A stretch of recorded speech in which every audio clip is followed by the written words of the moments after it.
সকালটা আমাদের বাসায় বলতে গেলে তাড়াহুড়োর মধ্যেই যায়। জলদি আমরা উঠতে পারি না, একটু দেরিতেই আমার ঘুম ভাঙে। তো ঘুম ভাঙার সাথে সাথেই বিকাল পর্যন্ত আমার অনেক একটা কঠিন শিডিউল থাকে, যার মধ্যে আমার শুধু দৌড়াদৌড়ি আর দৌড়াদৌড়ি থাকে, এটার পরে এটা, ওইটার পরে ওইটা, এরকম। যাই হোক, প্রতিটা কাজ কিন্তু আমার জন্য না, প্রতিটা কাজই রাইজেলের। তো আমি সকালবেলা থেকে উঠার পরই আমি এতটা টাইম পাই না, কোনখান দিয়ে যে আমি ব্রেকফাস্ট করি, কোনখান দিয়ে আবার একটা কাজ করি, মানে আমার দোনো হাতে কাজ করতে হয়।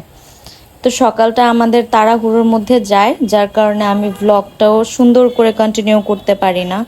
আগে অনেক এফোর্ট দিয়ে ভ্লগ করতাম, এখন আর সেরকম এফোর্ট দিয়ে আমি ভ্লগ করতে পারি না।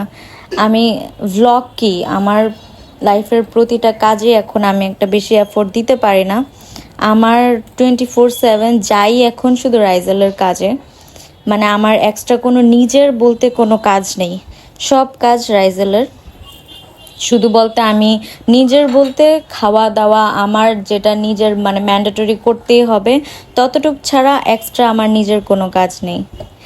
সকাল থেকে রাত পর্যন্ত আমি জাস্ট ওর পিছনেই ছুটি। ওর এটা লাগবে, ওর ওইটা লাগবে, ওর এটা করতে হবে, ওইটা করতে হবে, সব কিছুই আমি নিজের একা হাতে করি।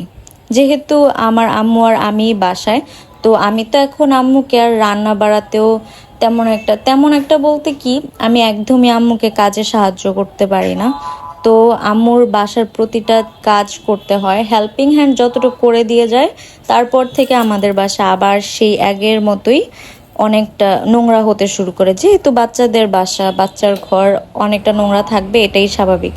আমরা এমন না যে আমরা গুছিয়ে রাখার ট্রাই করি না, আমরা সারাদিনই গোছানোর উপরে থাকি, সারাদিনই এটা ওইটা গোছানো থাকে, আবার উল্টোপাল্টো হয়, আবার গোছাই, এরকমটাই আমাদের এখন দিনকাল যাচ্ছে। আলহামদুলিল্লাহ, আল্লাহ যেভাবে রেখেছে আলহামদুলিল্লাহ ভালো রেখেছে।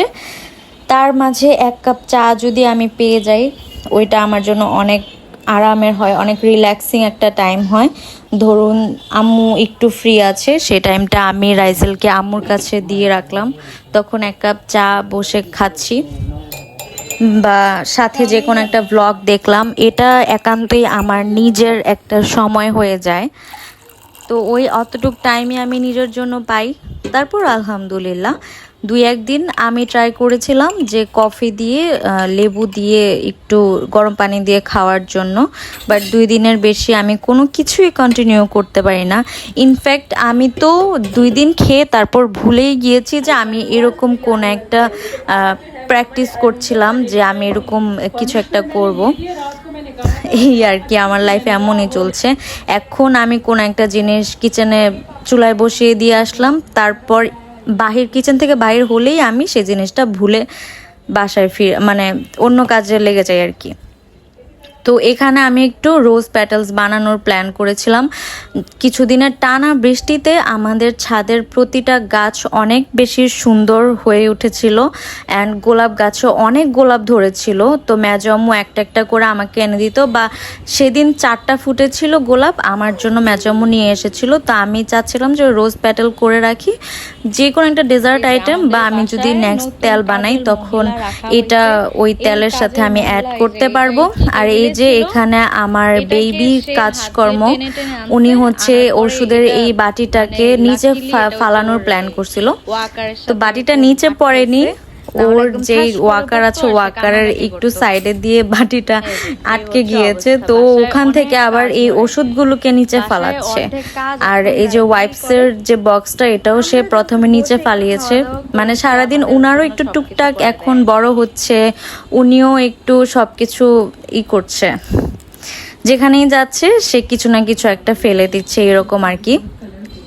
বাসায় সেদিন পাউরুটি ছিল, তো আমি সারাদিন পাউরুটি খেয়েই ছিলাম। সেদিন আবার বাসায় মুরগিও রান্না ছিল, তো আমি পাউরুটি দিয়ে মুরগি দিয়ে খেয়েছি, আবার চায়ের সাথে পাউরুটি দিয়েও খেয়েছি। আর এখানে আমি হচ্ছে রাইজেলের খিচুড়ির 2টা পাতিল পুড়ে ফেলছি।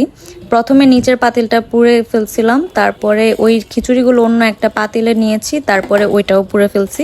আর এখানে আমি হচ্ছে রাইজেলের খেলনাগুলো ধুয়ে দিয়েছি। সেই সাথে আজকের এই ভিডিওটা আমি এখানেই শেষ করছি। আল্লাহ হাফেজ।